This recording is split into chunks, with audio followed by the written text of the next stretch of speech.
semua. Pemerintah Kota Makassar akan memperpanjang kerjasama pemanfaatan KM Sini sebagai tempat isolasi pasien COVID-19 selama 1 bulan. Sebelum perpanjangan pemanfaatan dilakukan, pemerintah Kota Makassar masih menunggu audit dari Kementerian Kesehatan. Selain jumlah pasien COVID-19 yang menurun, tim Makassar Cover juga gencar melakukan tracing.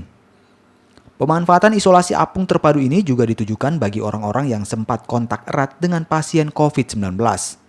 Untuk sewa KM Sini sebagai tempat isolasi apung terpadu, pemerintah Kota Makassar sebelumnya menggelontorkan dana 1,5 miliar rupiah per bulan.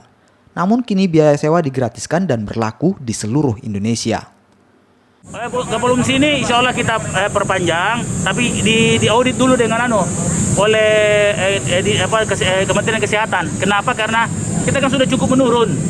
Ya, kalau misalnya sudah rata-rata di bawah 100, kan pasti kesulitan kita cari orang. Ya, tapi makanya ini saya coba lihat, tapi kemarin kita dapat 9 lagi, jadi kita menjaring dari bawah terus.